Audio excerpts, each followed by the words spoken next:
کہ وہ جو 12 نقیب تھے نا ان کو بھیجا تھا، اور ان میں سے صرف 2 لوگ تھے جنہوں نے موسیٰ علیہ السلام کو جب بتایا تھا تو انہوں نے لوگوں کو نہیں بتایا، کیونکہ انہوں نے کہا تھا کہ دیکھو تم یہ بات لوگوں کو نہ بتانا کہ وہاں پہ اتنے بہادر لوگ ہیں، اتنے بڑے، اور ان کے جسامت ایسے تھی تو لوگ ڈر جائیں گے. لیکن باقی جو لوگ تھے انہوں نے بتا دیا تھا، جس کی وجہ سے یہ ڈر بھی گئے تھے. اب کیا ہوا کہ یہ کیا کہتے ہیں کہ یا قومی، اب موسیٰ علیہ السلام ان کو کہتے ہیں اے میری قوم ادخلوا، داخل ہو جو ارض المقدسۃ، ارض مقدس میں جو کہ فلسطین ہے، التی وہ جو کتبہ لکھ دی اللہ نے لکم تمہارے لیے. اب دیکھیں یہ کوئی چھوٹی بات تھی، نبی وقت کا ان کو یہ بشارت دے رہا ہے کہ دیکھو یہ ارض مقدس جو ہے یہ تمہاری قسمت میں لکھ دی گئی ہے. تم جب وہاں پہ جاؤ گے، تم جنگ کرو گے، تم بس انٹر ہو گے، اللہ سبحانہ تعالیٰ تمہیں آزادی دے، اللہ سبحانہ تعالیٰ تمہیں کامیابی دے دیں گے. اب اتنی بڑی بشارت کے باوجود بھی آپ دیکھیے کہ ان کا کیا حال تھا کہ وَلَا تَرْتَدُّوا،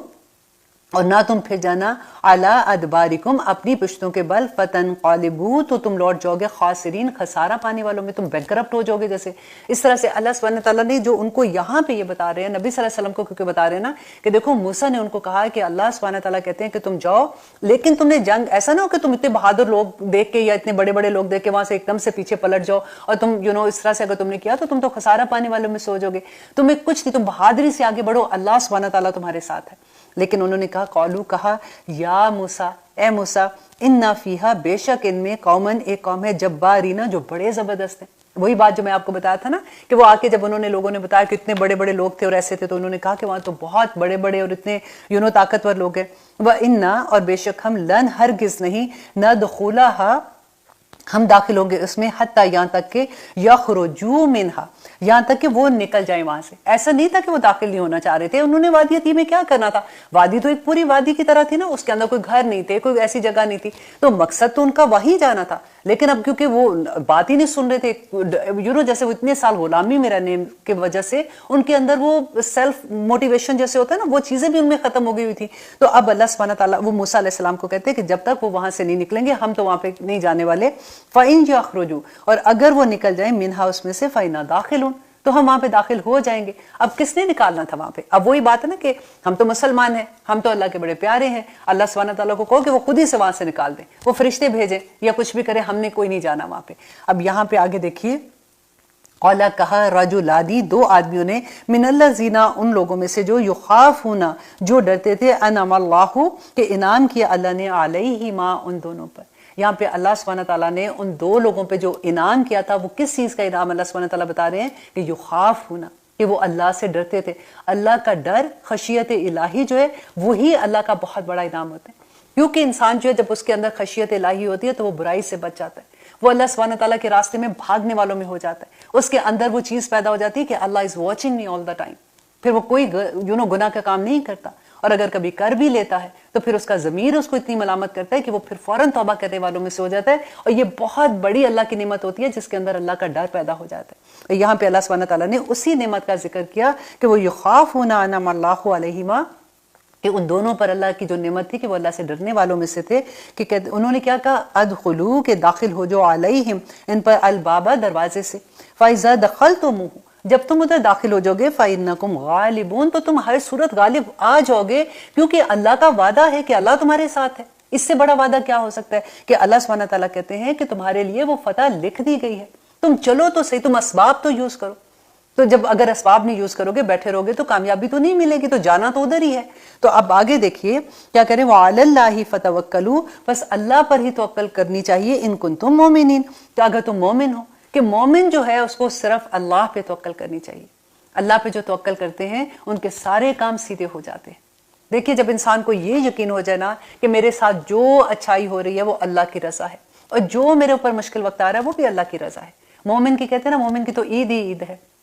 اگر اس کو کوئی غم آتا ہے تو وہ صبر کرتا ہے اور اللہ سبحانہ تعالیٰ کو منا لیتا ہے. اور اللہ سبحانہ تعالیٰ کہتے ہیں کہ جو صبر کرنے والے ہیں کہ وہ اللہ سبحانہ تعالیٰ اس کے ساتھ آ جاتے ہیں. اور اگر اس پہ کوئی خوشی کا وقت آتا ہے تو وہ اللہ سبحانہ تعالیٰ کا شکر ادا کرتا ہے، اور شکر ادا کر کے اللہ سبحانہ تعالیٰ کا فیورٹ بندہ بن جاتا ہے، اور پھر اس کو جنتیں مل جاتی ہے. تو دونوں طرح سے اگر غم ملتا ہے وہ بھی اللہ کی مرضی، اور اگر خوشی ملتی ہے تو وہ بھی میرے اللہ کا انعام. تو جب دونوں چیزوں میں اللہ پر توکل کرتا ہے نا تو پھر ڈپریشن نہیں ہوتا، پھر زندگی سے ساری مشکلیں ختم ہو جاتی ہیں. پھر ہر چیز مومن کو یہ لگتا ہے کہ میرے رب کا انعام ہے، غم بھی ملا. دیکھیں صحابہ کی زندگی کو اگر آپ پڑھتے ہیں نا تو کئی دفعہ ایسا ہوتا تھا کہ کچھ دن اگر ان کے اوپر کوئی مشکل وقت نہیں آتا تھا تو ان کو غم لگ جاتا تھا کہ کیا اللہ سبحانہ تعالیٰ کو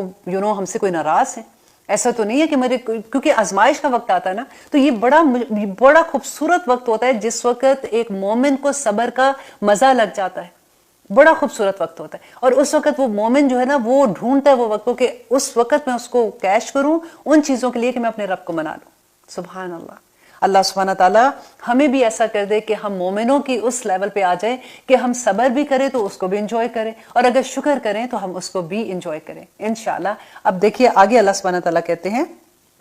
قالو کہا یا موسیٰ اے موسیٰ انا بے شک ہم لن ندخلہا ہرگز نہیں داخل ہوں گے ابدا کبھی بھی. اب اپنے نبی کو صاف انہوں نے منع کر دیا کہ ہم تو کبھی بھی یہاں پہ داخل نہیں ہوں گے ما دامو فیہا جب تک کہ وہ جو جبارین جن کو کہہ رہے تھے نا کہ جب تک وہ لوگ ادھر ہیں ہم نے کوئی نہیں ادھر جانا نہ ہم نے جنگ کرنی ہے. فذہب بس جاؤ انت تم و ربکا اور تیرا رب فقاتلا تو تم دونوں فقاتلا کہ تم جا کے لڑو انا بے شک ہم ہا ہنا قائدون ہم ادھر بیٹھے ہوئے. دیکھیے ان کی جرت دیکھیے کہ اپنے نبی سے یہ کہہ رہے ہیں کہ تم اپنے رب کو لے کے جاؤ ہم تو وہ جا کے اب فرشتے بھیجے اب جو بھی اس نے کرنا ہے اور جا کے وہ تم فتح کر لو اس کے بعد ہم وہاں پہ چلے جائیں گے. اللہ اکبر. اور آگے دیکھیے قولا کہا موسیٰ علیہ السلام نے. اب دیکھیے موسیٰ علیہ السلام کی حسرت آپ ذرا دیکھیے کہ نبی یہ وہ نبی تھے کہ جو ساری زندگی ان کی موسیٰ علیہ السلام کی ان کے سامنے تھی کہ کس طرح سے جب سے وہ پیدا ہوئے تھے انہوں نے کوئی موسیٰ علیہ السلام کو نیا تو نہیں دیکھا تھا نا. جیسے آپ دیکھیے کہ نبی صلی اللہ علیہ وسلم کو بھی مکہ کے لوگوں نے شروع سے دیکھا ہوا تھا اور اسی طرح سے موسیٰ علیہ السلام میں بھی یہ مماثلت تھی کہ ان لوگوں کو اچھے سے پتا تھا کہ موسیٰ علیہ السلام کون ہے. یہ وہی موسیٰ تھے جو اپنی قوم سے اتنی محبت کرتے تھے کہ جب انہوں نے ایک دفعہ دیکھا کہ جو دو لوگوں میں لڑائی ہو رہی تھی اور ایک جو تھا وہ بنی اسرائیل کا تھا بندہ اور دوسرا جو تھا وہ فرعون کی قوم سے تھا اور جب اس نے اس کو پکارا تو انہوں نے جب اس کو بچانے کے لیے وہ مکہ مارا تھا تو وہ وہیں مر گیا. تو اسی لیے تو یہ وہاں سے بھاگ کے چلے گئے تھے اور اتنی ان کو اپنی قوم سے محبت تھی اور ان کو لے کے وادی تی تک پہنچے تو ہاں سمندر دو حصوں میں بٹ گیا لیکن ان کی قوم نے ان کی نہیں مانی پھر بھی. اور اب وہ بالکل جیسے کہتے ہیں نا کہ اتنے معجزے دیکھنے کے باوجود بھی جب وہ نہیں مان رہے تھے تو اب کہہ رہے ہیں قالا کہا موسیٰ علیہ السلام نے ربی اے میرے رب انی بے شک میں لا املکو نہیں ہوں میں مالک الا مگر نفسی لیکن میں اپنے نفس کا مالک ہوں واخی اور اپنے بھائی کے نفس کا کہ اللہ میری جان حاضر ہے اور میرے بھائی کی جان حاضر ہے. میں اب ان کی کوئی ذمہ داری نہیں دیتا کیونکہ وہ نبی تھے نا ان کو تو اللہ سبحانہ تعالیٰ نے یہ جواب دیا ہوا تھا انہوں نے ہدایت تو ان کو دینی تھی ان کو پیغام دینا تھا ان کی کیونکہ اب بالکل یہ سینٹنس ایسا ہی ہے کہ جیسے انہوں نے استعفیٰ دے دیا کہ یا رب العالمین مجھ سے اب یہ قوم جو ہے یہ بہت خراب ہے میں نے اب ان کا یہ کام نہیں میرے سے ہو سکتا مجھ سے جو کام کرانا ہے یا میرے بھائی سے کرانا ہے وہ کرا لیں. اب دیکھیے کہ یہاں پہ موسیٰ علیہ السلام اللہ سبحانہ تعالیٰ سے بیسیکلی شکایت کر رہے ہیں اتنی حسرت نظر آتی ہے کیونکہ اب دیکھیے موسیٰ علیہ السلام کی پوری زندگی ان کے سامنے تھی کتنی محبت کرتے تھے اپنی قوم سے کیسے ان کو آزادی دلوا کے لے کے آتے ہیں وادی تی میں اور یہاں پہ آ کے جب وہ قوم ان کی بات نہیں مانتی ہے تو پھر اللہ سبحانہ تعالیٰ سے بیسیکلی اگر آپ آسان ورڈ میں دیکھیے تو استعفیٰ پیش کریں کہ یا رب العالمین یہ قوم میری بات نہیں سنتی میں اپنی قسم کھا سکتا ہوں میں اپنے بھائی کی قسم کھاتا ہوں لیکن یہ لوگ میری بات نہیں مان رہے ہیں ففروق پس جدائی ڈال دے بیننا درمیان ہمارے و بینا اور درمیان القوم الفاسقین کے فاسق قوم کے فاسق کون ہوتی ہے جو نافرمان قوم ہوتی ہے جو فرما بردار نہیں ہوتی ہے تو یہ اس قوم میں اللہ سبحانہ تعالیٰ ہمیں جدائی تو ڈال دے. قائلہ کہا کس نے کہا اللہ سبحانہ تعالیٰ نے فَإِنَّهَا کہ بے شک وہ محرمۃ علیہم حرام کر دی گئی ان پر 40 سنتا 40 سال تک. اب دیکھیے یہ ان کی سزا ہے. اب یہی زمین جس پہ پہلے اللہ سبحانہ تعالیٰ کا وعدہ تھا کہ وہ تمہارے لیے لکھ دی گئی ہے وہ انعام کر دی گئی ہے اب وہی زمین کے بارے میں یہاں پہ اللہ سبحانہ تعالیٰ کہتے ہیں کہ وہ حرام کر دی گئی. کیوں کہا گیا؟ ان کے اپنے عمل کی وجہ سے وہ جو ایک حلال چیز تھی جس پہ انہوں نے جانا تھا اور ان کو انعام مل جانا تھا انہی کے اپنے کارکردگی کی وجہ سے ان کے اپنے عمل کی وجہ سے وہ اللہ سبحانہ تعالیٰ نے حرام کر دی. تو اب کیا ہوا تھا کہ 40 سال تک اب دیکھیے ایک وادی ایک کھلی وادی بیسیکلی ان کے لیے ایک جیل بن گئی تھی. وہ صبح کے ٹائم پہ نکلتے تھے اور پھرتے تھے کیونکہ جانا تو تھا ان کو واپس اپنی فلسطین ہی پہنچنا تھا نا. اب شروع میں جب انہوں نے انکار کیا اس کے بعد باقی آپ دیکھیے کہ کچھ لوگ بعد میں جیسے کچھ سالوں کے بعد پھر سے انہوں نے کوشش کی کہ ہم نکلیں یہاں سے اور یہ نکلتے تھے اور پھر کے واپس اسی جگہ پہ شام کو آ جاتے تھے. یہ ان کی سزا تھی. 40 سال تک وہ اس وادی میں رہے. حضرت موسیٰ علیہ السلام اور ان کے بھائی کی وفات بھی اسی 40 سال میں ہوئی تھی. اور پھر وہ جو یوشع بن نون تھے ان کی کارکردگی میں، ان کی سرکردگی میں بیسیکلی یہ جو نئی نسل وہاں پہ پیدا ہوئی وہ تھوڑی بہادر بھی نسل تھی، کیونکہ پہلی نسل تو غلامی میں اتنی پھنسی ہوئی تھی نا، تو ان کے مائنڈ بھی ویسے تھے، ڈرے ہوئے تھے، اور وہ کام کچھ کرنا نہیں چاہتے تھے کہ بس آسانی سے ہمیں مل جائے، آخر ہم مسلمان ہیں، اللہ سبحانہ تعالیٰ ہمیں کسی طرح سے خود ہی سے فتح دے دے گا۔ آج بھی ہم یہی سوچتے ہیں نا، تو اللہ سبحانہ تعالیٰ یہاں پہ یہی بتا رہے ہیں کہ اسباب یوز کرنے پڑیں گے، تمہیں نکلنا پڑے گا، جا کے تم ایک دفعہ جنگ کرو گے، اللہ سبحانہ تعالیٰ مومنوں کے ساتھ ہوں گے ہر صورت پہ، لیکن تمہیں ہمت تو تمہیں کرنی پڑے گی نا۔ تو یہاں پہ 40 سال تک وہ اسی وادی میں پھرتے رہے، تو اللہ سبحانہ تعالیٰ موسیٰ علیہ السلام کو کہتے ہیں فَلَا تَأْسَا، پس نہ تو افسوس کر، عَلَى الْقَوْمِ الْفَاسِقِينَ، اس فاسق قوم پر، اس نافرمان قوم پر تو غم نہ کر۔ وَاتْلُو عَلَيْهِمْ، اب دیکھیے آیت نمبر 27، اب یہاں پہ ایک اور قصہ شروع ہو رہا ہے، اور وہ قصہ ہے آدم علیہ السلام کے 2 بیٹوں کا۔ اور یہاں پہ اللہ سبحانہ تعالیٰ نبی صلی اللہ علیہ وسلم کو پھر سے یہ بتا رہے ہیں کہ دیکھو اہل کتاب نے جو تم پہ نہیں ایمان لا رہے، تمہاری بات نہیں سن رہے، ایسا نہیں ہے کہ ان کو نہیں پتا، وہ آپ صلی اللہ علیہ وسلم کو یوں پہچانتے تھے جیسے اپنے بیٹوں کو پہچانتے ہیں۔ ہمیں یہ کیسے پتا ہے؟ کیونکہ اللہ سبحانہ تعالیٰ نے قرآن میں لکھ دیا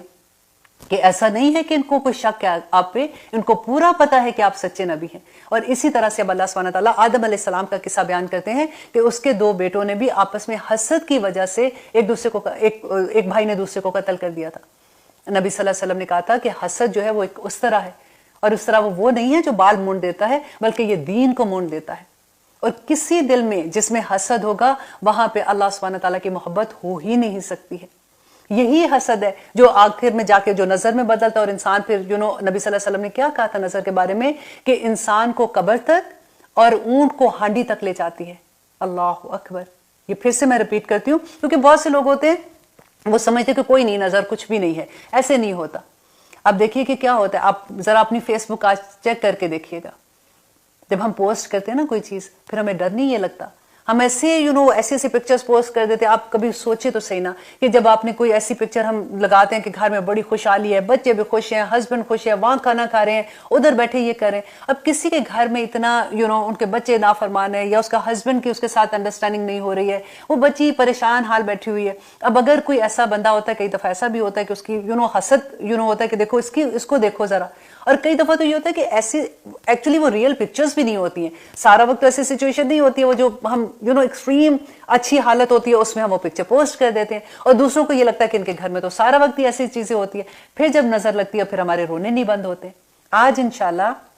آج کے پروگرام میں ہم پوری کوشش کریں گے کہ ہم حسد کو سمجھ سکیں، اور اس کے بعد ہم یہ دیکھیں کہ ہم نے اس سے بچنا کیسے ہے۔ اب یہاں پہ جو آدم علیہ السلام کے 2 بیٹوں کا قصہ ہے وہ تھوڑا سا پہلے میں آپ کو بتا دوں تاکہ پھر آپ آیا کے ساتھ ساتھ جب ہم جائیں گے تو آپ لوگ اس کو اچھے سے سمجھیں گے۔ آدم علیہ السلام کے زمانے میں کیا ہوتا تھا کہ شروع میں تو دنیا ابھی نئی جیسے بن رہی تھی، اور جو پہلے حمل میں جیسے ٹوینز پیدا ہوتے تھے، ایک لڑکا اور ایک لڑکی ہوتا تھا، اب دوسرے حمل میں بھی ایک لڑکا اور لڑکی ہوتا تھا، اور اس زمانے میں بہن بھائی اس طرح سے ان کی شادی ہوتی تھی، کیونکہ ایک حمل کے بچوں کی نہیں ہوتی تھی۔ ایک حمل میں جو لڑکا ہوتا تھا اس کی دوسرے حمل کی لڑکی سے ہوتی تھی، اور جو دوسرے حمل کا لڑکا تھا اس کی پہلے حمل کی لڑکی سے شادی ہوتی تھی، تو اس طرح سے کراس شادی ہوا کرتی تھی۔ اب ہوا کیا کہ آدم علیہ السلام کے اسی طرح سے ایک حمل سے حابیل پیدا ہوئے اور دوسرے سے قابیل پیدا ہوئے۔ اب قابیل کے ساتھ جو لڑکی پیدا ہوئی وہ بہت خوبصورت تھی، اور قابیل کے ساتھ جو بچی پیدا ہوئی تھی وہ خوبصورت تھی، اور حابیل کے ساتھ جو پیدا ہوئی تھی وہ اتنی پیاری نہیں تھی۔ اب ہونا کیا تھا کہ قابیل کی شادی حابیل کے ساتھ جو لڑکی پیدا ہوئی تھی اس کے ساتھ ہونی تھی۔ اب قابیل نے انکار کر دیا، اس نے کہا کہ نہیں، میں نے جو شادی کرنی ہے تو میں نے اپنے ساتھ جو پیدا ہوئی ہے اس لڑکی سے کرنی ہے۔ اب جب آدم علیہ السلام کو پتہ چلا تو انہوں نے ان کو بہت سمجھایا، جب ان کو نہیں سمجھ آئی تو انہوں نے کہا کہ اوکے، تم یوں کرو کہ تم دونوں اپنی اپنی قربانی، اپنا صدقہ اللہ کی راہ میں پیش کرو۔ اس زمانے میں کیا ہوتا تھا کہ جو صدقہ ہوتا تھا تو اللہ سبحانہ تعالیٰ کے اوپر سے آسمان سے ایک بجلی آتی تھی، آگ کی طرح کی کوئی چیز آتی تھی، اور وہ صدقہ جو قبول ہوتا تھا اس کو کھا جاتی تھی۔ اب ہوا کیا کہ دونوں بھائیوں نے اپنا صدقہ پیش کر دیا، رکھ دیا کسی جگہ پہ۔ اب ہوا آسمان سے ایک آگ آئی تو اس نے جو حابیل کا صدقہ تھا اس کو وہ لے گئی اوپر، کھا لیا اس نے۔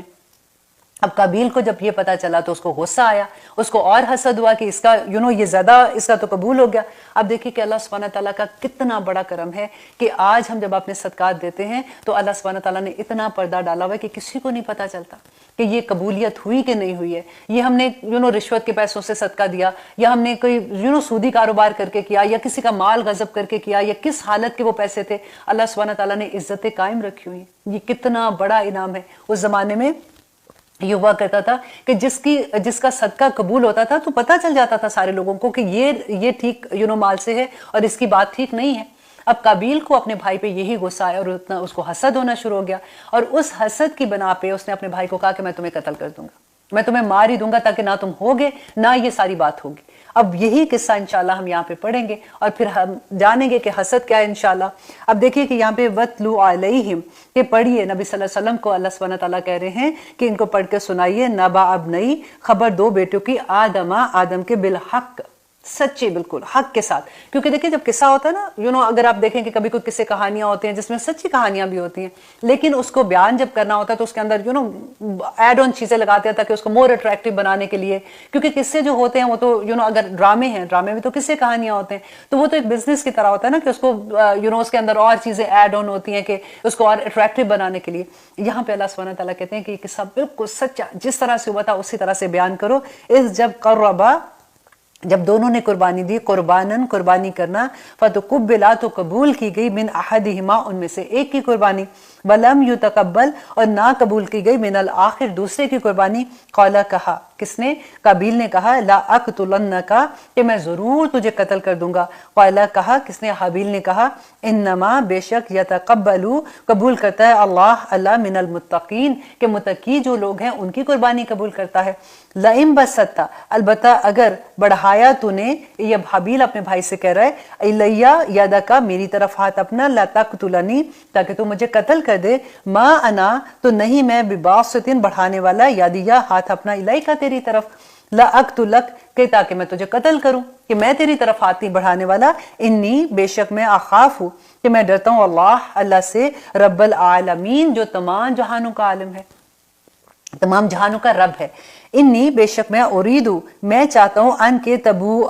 کہ تو پلٹے، بے اثمی، ساتھ میرے گناہ کے، و اثمی کا، اور ساتھ اپنے گناہ کے، فتکونا، تو پس تو ہو جائے گا، من اصحاب النار، تو تو آگ والوں میں ہو جائے گا۔ اب یہاں پہ انہوں نے جو یہ کہا کہ تو میرے گناہ کے ساتھ اور اپنے گناہ کے ساتھ پلٹے گا، تو اس کا کیا مطلب تھا؟ کیونکہ انہوں نے تو قتل نہیں کیا تھا، قتل تو دوسرا بھائی کر رہا تھا۔ تو ایکچولی کیا ہوتا ہے کہ جو قاتل ہوتا ہے، جو قتل کرتا ہے، تو جس کو اس نے قتل کیا ہوتا ہے، اس کے سارے گناہ بھی اس کے کھاتے میں آ جاتے ہیں۔ اور دیکھیے نبی صلی اللہ علیہ وسلم نے بتایا تھا کہ اللہ سبحانہ تعالیٰ نے کہا کہ جو دنیا میں، کیونکہ یہ پہلا قتل تھا نا، کہ رہتی دنیا تک جو بھی کوئی ظلم کے ساتھ قتل کرے گا تو اس کا ایک حصہ قابیل کو ملتا رہے گا۔ اسی لیے کہتے ہیں کہ دین میں کوئی نئی چیز نہ پیدا کرو، کیونکہ کوئی بھی، اگر آپ گناہ کا کام کرتے ہو، اگر آپ نیکی کا کام کرتے ہو تو الحمدللہ، اگر آپ نیکی کا کوئی کام شروع کرتے ہو اور آپ کو دیکھ کے دوسرے لوگ بھی وہ کام کرتے ہیں تو سارا یہی تو صدقہ جاریہ ہوتا ہے نا، کہ وہ آپ کو اس کا ثواب ملتا رہے گا، جتنی نسلوں تک وہ نیکی چلتی رہے گی آپ کو اس کا ثواب ملتا رہے گا۔ لیکن اگر آپ نے کوئی گناہ کا کام کیا ہے،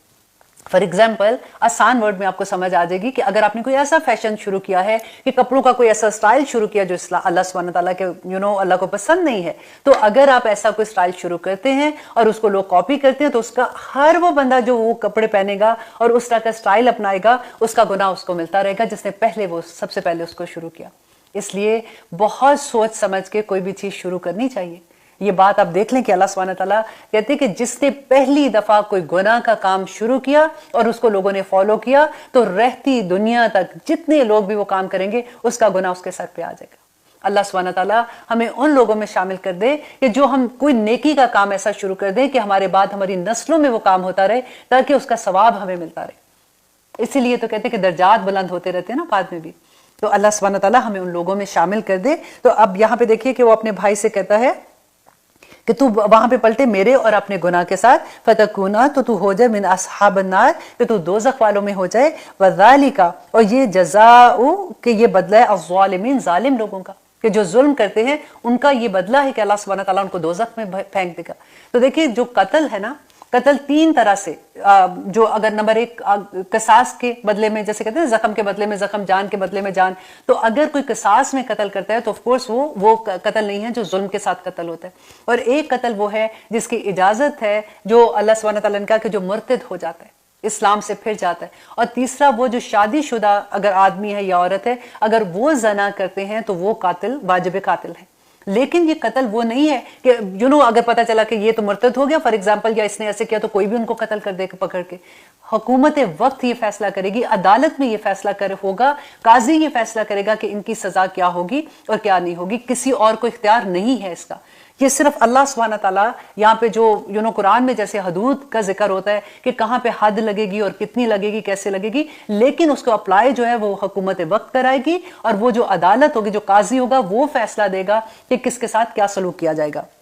اب یہاں پہ انشاءاللہ لیتے ہیں ایک چھوٹی سی بریک، پھر دیکھتے ہیں کہ اللہ سبحانہ تعالیٰ آگے ہماری کیا رہنمائی کرتے ہیں، اور ہم دیکھیں گے کہ حسد کے بارے میں تھوڑا سا ہم ڈسکشن کریں گے، تاکہ ہماری زندگی سے یہ ایک چیز کم از کم اتنا تو ہو جائے کہ ہم اپنے آپ کو بھی بچا سکیں، اور سب سے بڑی بات ہے کہ اپنے بچوں کو بچا سکیں، اپنے فیملی کو بچا سکیں، کیونکہ ہم ایسے ایسے پکچرز جب پوسٹ کرتے ہیں، نہ صرف ہم اپنے بلکہ اپنی فیملی کو بھی مصیبتوں میں ڈال دیتے ہیں۔ اب لیتے ہیں ایک چھوٹی سی بریک، کہیں مت جائیے گا، اب دیکھتے ہیں کہ انشاءاللہ اللہ سبحانہ تعالیٰ آگے ہماری کیا رہنمائی کر رہے ہیں۔ تو دیکھیں دنیا میں سب سے پہلے حسد کس نے کیا، اور آسمان پہ سب سے پہلے حسد کس نے کیا، آج ہم وہ بھی جانیں گے کہ حسد ہوتا کیا ہے۔ حسد ایکچولی کیا ہے کہ کسی کی نعمت کو جو اللہ سبحانہ تعالیٰ نے دی ہے نا، کسی کی نعمت کو دیکھ کے یہ سوچنا کہ یہ نعمت کسی طرح سے چھن جائے اور وہ مجھے مل جائے، یا پھر یہ دیکھنا کہ اس سے ملے، کسی طرح سے مجھے ملے یا نہ ملے، لیکن اس کے پاس یہ نعمت نہ رہے۔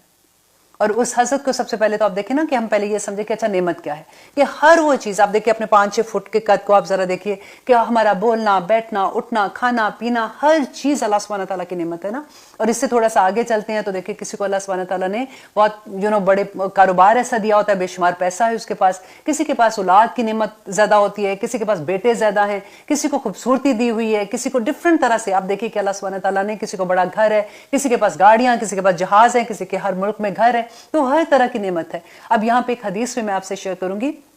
کہ ہم نے جو حدیث پڑھی تھی، کہ جب ہم نے وعدہ الس والی حدیث پڑھی تھی نا، تو اس میں کیا ہوا تھا کہ اللہ سبحانہ تعالیٰ نے آدم علیہ السلام کی پشت پہ ہاتھ پھیرا تھا، اور جتنی ارواح اس دنیا میں آنی تھی وہ سب کے ساتھ اللہ سبحانہ تعالیٰ نے وعدہ الس لیا تھا، اور پھر آدم علیہ السلام کو وہ تمام ارواح کو دکھایا تھا۔ تو آدم علیہ السلام نے جب دیکھا تو اللہ سبحانہ تعالیٰ سے پوچھا کہ یا رب العالمین، ان میں کوئی چھوٹا ہے، کوئی بڑا ہے، کوئی کالا ہے، کوئی گورا ہے، کوئی امیر ہے، کوئی غریب ہے، یا کوئی ڈفرنٹ طرح سے لوگوں کو جب دیکھا تو اللہ سبحانہ تعالیٰ سے پوچھا کہ یا رب العالمین، ان میں مساوات کیوں نہیں ہے؟ تو اللہ سبحانہ تعالیٰ نے کہا تھا تاکہ یہ لوگ میرے شکر گزار بن سکیں۔ اللہ اکبر۔ تو یہ جو فرق ہے یہ اسی وجہ سے ہے۔ اب یہاں پہ ہر وہ نعمت جو اگر کسی کے پاس ہے، میرے پاس ڈفرنٹ طرح کی نعمت ہے، لیکن کیونکہ اگر مجھے وہ چیز چاہیے جو اس کے پاس ہے تو پھر اپنی نعمتیں تو نظر نہیں آتی ہیں۔ اب اس کے ساتھ ہم تھوڑا سا وہ ورڈز، کیونکہ اگر ایسی بات ہم پڑھ رہے ہوتے ہیں تو ہمارے ذہن میں یہ بات آتی ہے کہ نہیں، میں تو حسد بالکل نہیں کرتی ہوں، الحمدللہ، اللہ کرے کہ ہم ایسے لوگوں میں سے نہ ہوں جو حسد کرتے ہیں۔ لیکن ذرا آپ تھوڑا سا ہم اس کو بھی جج کر لیتے ہیں آج کہ کیا ہوتا ہے کہ جیسے فار ایگزامپل ہم کہیں پہ کام کر رہے ہیں، رائٹ، سارے ہمارے کو ورکرز ہیں، ان میں سے کسی ایک کو ترقی مل جاتی ہے، کسی ایک کو مینیجر کی پوسٹ مل جاتی ہے، تو دوسرا اسے جلنا شروع ہو جاتا ہے کہ اس کو دیکھو ذرا، یہ میں زیادہ محنت کر رہی تھی، میرے اندر زیادہ کوالٹیز تھی، مجھے کیوں نہیں بنایا، اس کو بنا دیا۔ اس کے علاوہ آپ دیکھیے تھوڑے سے سینٹنس آپ دیکھیے کہ اگر کسی کی شادی پہ آپ جاتے ہیں فار ایگزامپل، تو آپ دیکھیں کہ وہاں پہ اکثر لوگ جیسے بات کر رہے ہوتے ہیں نا، اکثر تو نہیں کہنا چاہیے، مطلب آپ ایسے سینٹنس آپ سننے کو آپ کو ملیں گے کہ لائیے بڑی ذرا شوق سے شادی کری ہے، بڑے شوق سے بہو لائیے، اگر دیکھنا تھوڑے دن میں اس کا کیا حال ہوتا ہے۔ اس کے علاوہ ہوتا ہے کہ کسی نے کوئی نیا بزنس کھولا تو جل کے منہ سے جو ورڈ نکلتا ہے کہ کوئی آسان ہے بزنس کرنا، ابھی تھوڑے دن میں اس کو لگ پتا جائے گا کتنا مشکل ہے ایسا کام کرنا۔ اور پھر کئی دفعہ ایسا ہوتا ہے کہ کسی کی بہت دوستی، اگر آپ دیکھتے ہیں نا کہ دو دوست ہیں، نئی نئی دوستی ہو رہی ہے، کٹے کھانے پہ جا رہے ہیں، تو کپڑے خرید رہے ہیں، یہ کریں، تو دوسرا جل کے کیا کہے گا، اس کو پتہ لگ جائے گا ابھی دوستی اتنی اس نے کی ہوئی ہے، اس کو پتہ نہیں ہے اس کے بارے میں تو اس کو بچپن سے جانتی ہوں۔ کتنی ایسی چیزیں ہوتی ہیں کہ کبھی انسان کو اگر آپ جج کرنا شروع کریں نا، تھوڑا سا دیکھنا شروع کریں، کسی کو جج کرنا تو برے سینٹنس اس میں آ جاتا ہے، لیکن اگر آپ غور کریں کبھی کسی کے لفظوں پہ تو